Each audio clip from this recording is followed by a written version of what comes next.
اعوذ باللہ من الشیطان الرجیم بسم اللہ الرحمن الرحیم. بچوں، میرا نام ہے Ali Haider and you are watching the study skills YouTube channel. بچوں، آپ کی بھرپور ڈیمانڈ پر ہم لوگوں نے جو ہے اسلامیات کلاس 11 کا جو پنجم باب ہے حسن معاملات اور معاشرت وہ شروع کر لیا ہے اسلامیات کا، اور آج ہم اس کے پہلے لیسن کے کویسچن آنسرز جو ہیں وہ سولو کریں گے، اور انشاءاللہ اب آپ کو ریگولیرٹی سے جو ہے ویڈیوز ملیں گی. کچھ بیچ میں تھوڑے دن کیونکہ بزی تھے تو اس لیے ویڈیوز جو ہے اپلوڈ نہیں کر سکے کچھ مصروفیت کی وجہ سے، لیکن اب سے انشاءاللہ آپ لوگوں کو ڈیلی ایک جو ہے ٹاپک پر ویڈیو ملے گی. تو چلیں شروع کرتے ہیں. اس کا پہلا لیسن بچوں کس کے بارے میں ہے ہمارے پاس؟ 1 سیکنڈ. اس اگر پہلے لیسن کی بات کی جائے تو یہ ہمارے پاس ہے حقوق العباد کہ انسانوں کے حقوق. آپ کو یہ پتہ ہے بچپن سے ہم پڑھتے آ رہے ہیں واٹ از حقوق العباد کہ انسانوں کے حقوق. اللہ تعالیٰ حقوق اللہ تو مطلب اللہ تعالیٰ اپنے حقوق تو معاف کر سکتا ہے لیکن حقوق العباد جو ہے وہ معاف نہیں کرے گا. ان میں جو آپ کی کتاب میں ڈسکس کیے گئے ہیں ان میں سب سے پہلے اساتذہ کرام، پھر معاون عملہ ہے، پھر زوجین ہیں، اولاد اور بیوہ. استاد کے ساتھ اساتذہ کرام ہوتا ہے. معاون عملہ کہتے ہیں جو آپ کے ساتھ کام کر رہے ہیں، مثال کے طور پر آپ کے انڈر جو کام کر رہے ہیں یا آپ کے گھر کوئی آیا کام کرنے آتی ہیں یا کوئی مالی ہے یا کوئی اور جو ورکر آپ نے رکھا ہوا ہے اپنی سہولت کے لیے تو وہ معاون عملہ کہلاتا ہے. ٹھیک ہے. زوجین بچوں کہتے ہیں میاں بیوی کو. ٹھیک ہے، زوجین. ٹھیک ہے، میاں بیوی کے حقوق کیا ہیں ایک دوسرے پر، اس کو ہم انشاءاللہ بریفلی ڈسکس کریں گے اس ویڈیو میں. آگے اس کے بعد ہمارے پاس ہے اولاد کے کیا کیا حقوق ہیں، والدین پر اولاد کے کیا کیا حقوق ہیں. ان میں سے کچھ ہے کہ نام اچھا رکھیں اور ان کی پرورش کریں، اور مختلف حقوق ہیں جو والدین کو جو اولاد کے والدین پر جو ہیں فرض کیے گئے ہیں. ٹھیک ہے. اس کے بعد بیوہ جو ہیں، جو ہمارے معاشرے میں بہت ساری عورتیں ایسی ہیں جو بیوہ ہیں، تو ان کے ساتھ کیسا سلوک کیا جائے اور ان کے بارے میں اسلامی تعلیمات کیا ہیں، آج ہم اس ویڈیو میں اس چیز کو ڈسکس کریں گے. اور ساتھ ہی اس کی جو ایکسرسائز ہے اس کے short question answers, long question answers اور ایم سی کیوز بھی سالو کریں گے. تو چلیں دیر کے بغیر ویڈیو شروع کرتے ہیں. تو اس میں بچوں سب سے پہلے مشق پہ آ جاتا ہوں. یہ ہمارے پاس اس کی مشق کھل گئی ہے، یہ مشق ہے.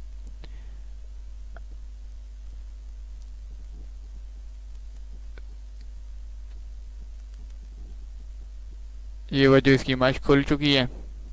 اس میں بچوں سب سے پہلا سوال ہے کہ درست جواب کا انتخاب کریں. حدیث مبارکہ میں مرد کا بہترین خزانہ قرار دیا گیا ہے دولت کو، صحت کو، نیک عورت کو یا شہرت کو. تو بچوں یہ نیک عورت کو، اس پر آپ ٹک لگا لیں. ٹھیک ہے.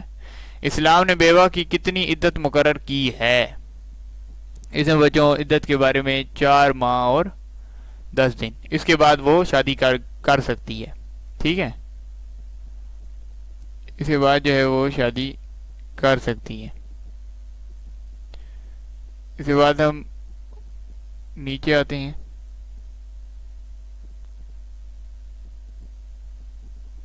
تھوڑا نیا ایڈیٹر ہے اس لیے تھوڑا مشکل ہو رہی ہے.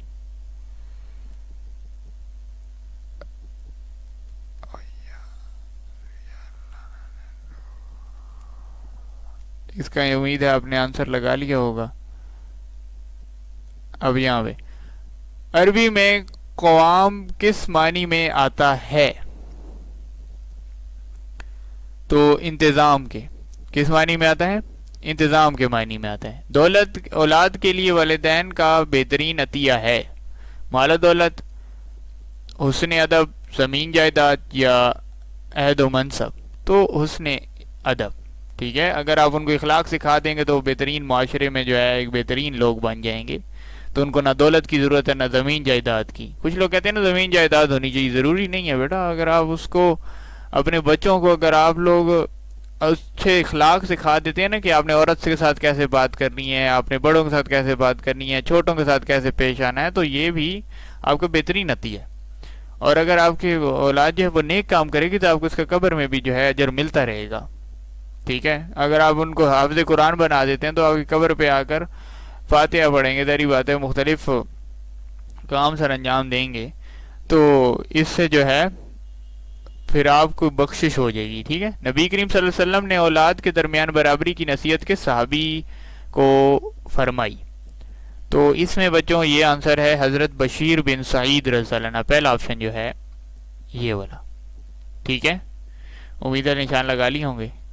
اس کے بعد ہم اپنے شارٹ کوشچن آنسرز کی جانب بڑھتے ہیں، جو کہ ہے یہ والا. اس میں بچوں سب سے پہلا ہے زوجین کے حقوق کے بارے میں ایک آیت مبارکہ کا ترجمہ لکھیں. زوجین کے حقوق کے بارے میں ایک آیت مبارکہ کا ترجمہ لکھیں. تو اس کے لیے بچوں آپ سب سے پہلے اپنے پیج نمبر کھول لیں. آپ زوجین کے حقوق جدھر لکھا ہوا ہے 100 نمبر صفحہ ہے.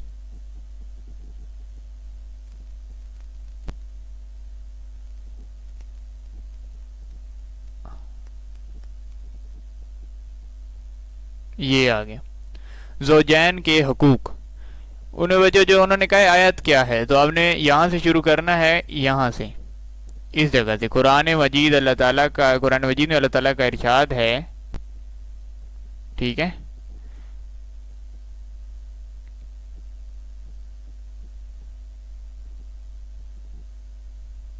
قرآن مجید میں اللہ تعالیٰ کا ارشاد ہے اور ان کے بھی حقوق مردوں پر ہیں جن پر مردوں کے حقوق ہیں. شرعی دستور کے مطابق البتہ مرد کو عورت پر برتری حاصل ہے. کہ ظاہری بات ہے صرف مردوں کے حقوق نہیں ہیں، عورتوں کے بھی حقوق ہیں. اگر آپ شادی کر لیتے ہیں تو ضروری تو نہیں نا کہ آپ نے صرف اپنے حقوق کی کا خیال رکھنا ہے کہ مجھ سے ادب سے بات کرے، مجھے یہ میرے جوتے اٹھا کے لائے، مجھے کپڑے استری کر کے دے، مجھے فلاں کرے، فلاں میرے لیے کام کرے. تو آپ کے جب اپنے حقوق ہیں تو آپ کے ساتھ جو عورت منسلک ہے رشتہ ازدواج میں، تو اس کے بھی کچھ حقوق ہیں جن میں نان و نفقہ شامل ہے، اس کے مختلف حقوق ہیں جو آگے انشاءاللہ ہم ویڈیو میں پڑھتے ہیں. تو ان حقوق کا بھی آپ نے خیال رکھنا ہے. یہ نہیں ہے کہ جو ہے اپنے حقوق بس آپ کو یاد رہیں اور دوسرے کے حقوق کی حق تلفی ہوتی رہے، تو پھر اس کے بارے میں آپ کو جواب دینا پڑے گا قیامت والے دن. ٹھیک ہے، تو بچوں اس کا جو ہے یہاں تک یہ پورا ہمارے پاس یہ آنسر ہے. ٹھیک ہے، اوپر سے قرآن مجید میں اللہ تعالیٰ کا ارشاد ہے اور ترجمہ لکھیں گے، نیچے ترجمہ لکھ دینا ہے. ٹھیک ہے، تو یہ آپ کے 3 نمبر 2 نمبر کا جو سوال ہے وہ حل ہو جائے گا. ٹھیک ہے، اس کے بعد ہم دوبارہ اپنے واپس چلتے ہیں اپنے پیج کی جانب.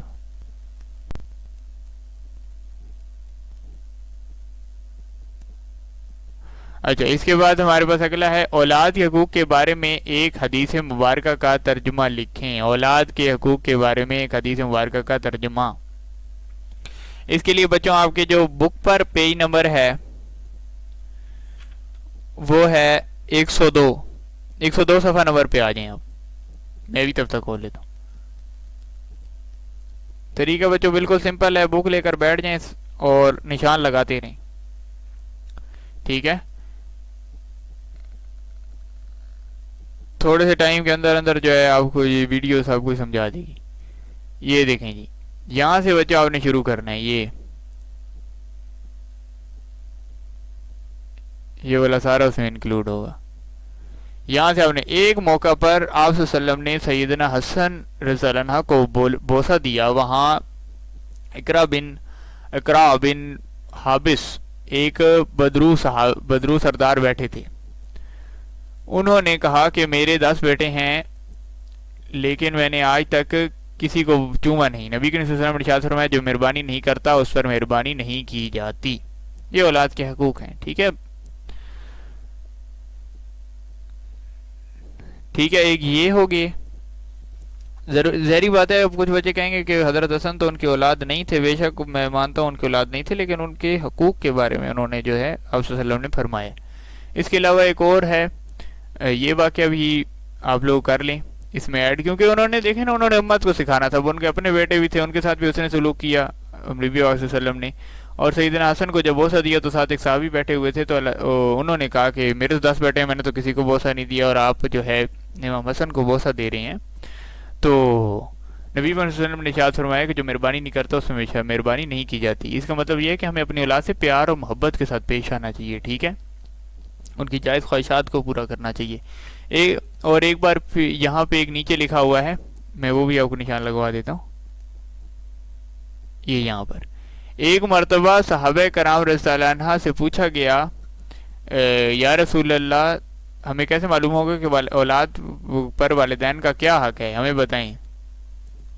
تو یہ جو ہے یہ بھی آپ حدیث اس میں جو ہے ایڈ کر سکتے ہیں کہ ایک مرتبہ صحابہ کرام رضی اللہ عنہ نے پوچھا کہ رسول اللہ صلی اللہ علیہ وسلم یہ تو ہمیں بتائیں, یہ تو ہمیں معلوم ہے کہ اولاد پر والدین کا کیا حق ہے, ہمیں یہ بتائیں کہ والد کا اولاد پر کیا حق ہے. آپ صلی اللہ علیہ وسلم نے فرمایا کہ اس کا اچھا نام رکھے اور اس کی اچھی تربیت کرے, اس کو دولت نہ دے, اس کو شہرت نہ دے, بلکہ اس کو کیا چیز دے, اچھی تربیت دے.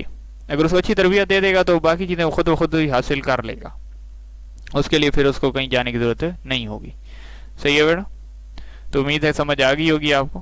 اس کے بعد ہم دوبارہ اپنی ایکسرسائز کی جانب بڑھتے ہیں.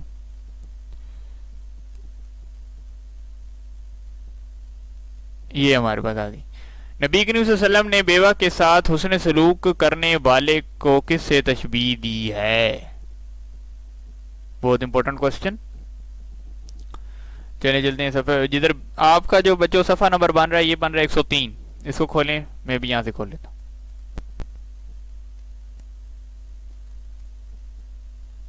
یہ ہے تو یہاں پر ایک حدیث لکھی ہوئی ہے, یہ دیکھیں. صبر تھوڑی دیر رکیے گا, میں اس کو کنفرم کرنے دیں. جس کے نیچے یہ والی, نبی کریم صلی اللہ علیہ وآلہ وسلم نے بیوہ کی کفالت کی فضیلت بیان کرتے ہوئے فرمایا کہ بیوہ اور مسکین کی خبر کرنے والا اور اللہ تعالیٰ کی راہ میں جہاد کرنے والا اسی طرح ہے. یہ پوری حدیث بیٹا آپ نے لکھنی ہے, ٹھیک ہے؟ یہ پوری حدیث جو ہے یا اس شخص کی طرح جو دن کو روزے رکھے اور رات کو قیام کرے, اس شخص کی طرح ہی ہے. دیکھیں اب دن کو روزے رکھنا اور پھر پوری رات کھڑے ہو کر اللہ تعالیٰ کی عبادت کرنا, آپ یہ امیجن کر سکتے ہیں. روزوں میں اگر آپ دیکھ لیں تو دیکھیں ہم صبح پورا دن روزہ رکھتے ہیں, پھر رات کو جا کے تراویح پڑھتے ہیں, تو اکثر لوگ جو ہے نا وہ تراویح پہ نہیں آتے. کیوں نہیں آتے؟ یار پورا دن روزہ تھا یار, اب رات کو قیام تھوڑا مشکل ہو جاتا ہے, روزہ ٹف ہو جاتے ہیں روزے, تو ہم سے قیام نہیں ہوتا. تو بہت کم لوگ, بہت کثیر شکر ہے, لیکن وہ کچھ لوگ کہتے ہیں کہ یہ فرض نہیں ہے, تو اس حوالے سے لیکن وہ تراویح پہ نہیں آتے. ٹھیک ہے, تو اس کی بیسک وجہ یہ ہوتی ہے کہ ہم پورا دن روزہ رکھ کے جو ہے وہ تنگ آ گئے تھے, مطلب تھک گئے ہیں, تو اب ہم رات کو جو ہے قیام نہیں کر سکتے. لیکن اگر آپ یہ کرنا ہر انسان کے لیے امپاسبل نہیں ہوتا, اور ڈیلی کرنا تو اور ہی زیادہ مشکل ہو جاتا ہے تو عام آدمی کے لیے. لیکن اللہ تعالیٰ نے آپ کو پورا موقع دیا کہ آپ اس کا پورا ثواب حاصل کر سکیں. وہ کیسے آپ حاصل کریں گے؟ کسی مسکین کی خبر گیری کرو, مطلب اس کو پوچھو کہ یار اس میں کوئی کھانا کھا رہا ہے یا اس کو کپڑے مل رہے ہیں. کوئی مسکین کیا ہوتا ہے؟ جس کو کپڑے ہی نہیں ہوتے, بالکل اس کو ہر چیز کے لیے آپ پر ڈیپینڈ ہوتا ہے. آپ نے اس کو کپڑے دینے ہیں, آپ نے اس کو روٹی دینی ہے, اور رہنے کی جگہ فراہم کرنی ہے. تو اس کو مسکین کی اگر آپ خبر گیری کریں گے تو یہ بھی اللہ تعالیٰ کی راہ میں جہاد ہے. آپ کو جہاد کرنے کے لیے کہیں جانے کی ضرورت نہیں ہے, کشمیر اور فلسطین جانے کی ضرورت نہیں ہے, بلکہ آپ گھر بیٹھے بھی جہاد کر سکتے ہیں. میں نے آپ کو پہلے پچھلی ویڈیوز میں بھی یہ بتایا تھا کہ جہاد ضروری نہیں کہ آپ کہیں نکل جائیں اور وہاں پہ جہاد کرنا شروع کر دیں, ضروری نہیں ہے. آپ یہاں پہ گھر بیٹھے بھی جہاد کر سکتے ہیں, بس جہاد کا جذبہ ہونا چاہیے. اور بیوہ کی اگر آپ کفالت کریں گے, اس کی مدد کریں گے, ٹھیک ہے, اس کی سرپرستی کریں گے, تو اس پر بھی اللہ تعالیٰ نے آپ کو اتنا ثواب دیا کہ آپ پورا دن روزہ رکھیں اور رات کو قیام کریں. ایک آدمی ہے وہ پورا دن روزہ بھی رکھے, رات کو قیام بھی کرے, اس کو جتنا ثواب ملے گا اسی ثواب کے جتنا ہی آپ کو بھی ثواب ملے گا. امید ہے سمجھ آ گئی ہوگی. اب ہم اگلے سوال کی جانب بڑھتے ہیں. اللہ تعالیٰ نے تو قدم قدم پر جو ہے امت محمدیہ کے لیے نیکیوں کا وہ رکھا ہوا ہے, لیکن ہم لوگ خود ہی نہیں حاصل کرنا چاہتے, تو پھر وہ الگ بات ہے. معاشرے کو اچھا بنانے کے لیے نبی کریم صلی اللہ علیہ وسلم کو اسوہ اختیار کریں. نبی کریم صلی اللہ علیہ وسلم نے مزدوروں کی اجرت جلدی ادا کرنے کے بارے میں کیا ارشاد فرمایا؟ اس کے لیے بچوں آپ جو ہے پیج نمبر 99 کھولیں, اور اس کا ہے معاون عملے کے حقوق. یہاں پر ہیں,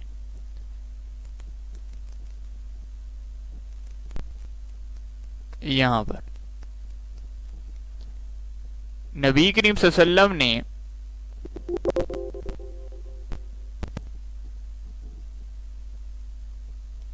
نبی کریم صلی اللہ علیہ وآلہ وسلم نے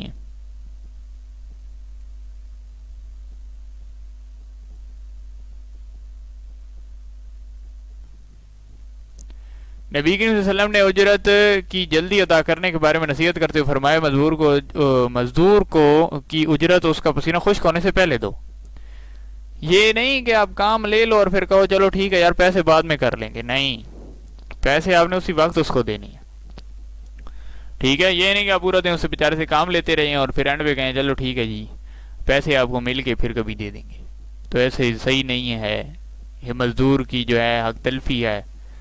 ہمیں مزدور کو اس کا پسینہ خشک ہونے سے پہلے جو ہے اس کی اجرت دے دینی چاہیے جتنی ہم نے مقرر کی ہے. زیادہ مقرر کی ہے تب بھی دیں, جائز مقرر کی ہے تب بھی دیں, کیونکہ آپ وہ لازمی ہے. آپ صلی اللہ علیہ وسلم نے فرما دیا کہ پسینہ خشک ہونے سے پہلے دو, کیونکہ اس نے آپ کے لیے کام کیا ہے. وہ اپنے بیوی, اس کے بیوی بچے, اس کی فیملی ہے. ٹھیک ہے, تو وہ کام کر رہا ہے تو اس کو آپ جو ہے پورا اس کو معاوضہ دیں اس کا پسینہ خشک ہونے سے پہلے. اب کچھ بچے یہاں پہ کہیں گے سر ہمارے پاس تو یہ والا سسٹم نہیں ہے پاکستان میں کہ ہم لوگ تو پورا مہینے کے بعد جو ہے اپنے سرونٹس کو جو ہے تنخواہ دیتے ہیں.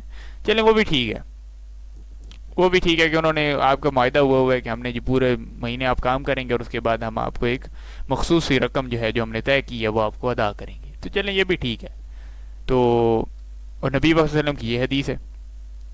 ٹھیک ہے, تو ٹوڈے اگر ہم روزمرہ زندگی کے مطابق دیکھیں تو وہ بھی ٹھیک کام ہے, کیونکہ وہ بھی پورا مہینہ وہ کام کرے گا اور اینڈ پہ آپ اس کو اجرت دے دیں گے. وہ بھی ٹھیک ہے.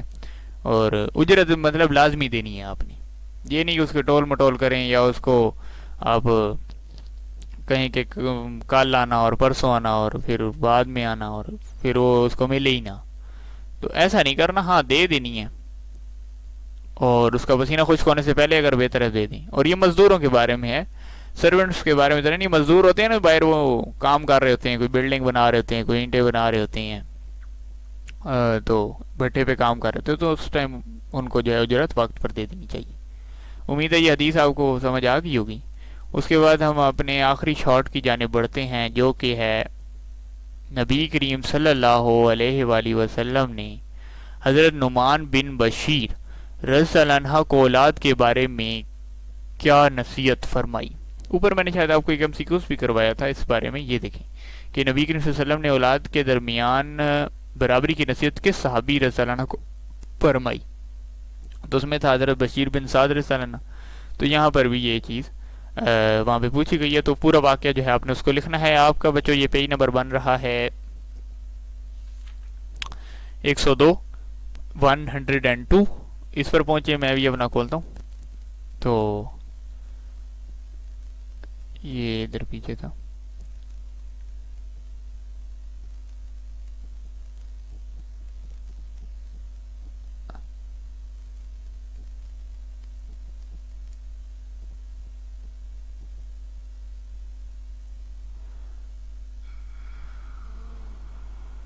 یہ یہاں پر ہے, یہ دیکھیں نام لکھا ہوا ہے ان کا. رکیے مجھے اس کو سلیکٹ کرنے دینا. پھر یہ دیکھیں یہاں سے بچوں آپ نے شروع کرنا ہے, یہاں سے اس جگہ سے. ٹھیک ہے, حضور اکرم حضرت نعمان بن بشیر رضی اللہ عنہ سے روایت ہے کہ ان کے والد بشیر بن سعید رضی اللہ عنہ نے اپنے بڑے بیٹے نعمان رضی اللہ عنہ کو کچھ مال عطا فرمایا اور نبی کریم صلی اللہ علیہ وسلم کو گواہ بنانے کا ارادہ کیا. آپ صلی اللہ علیہ وسلم نے ان سے دریافت کیا کہ کیا تم نے اپنے ہر بیٹے کو اس طرح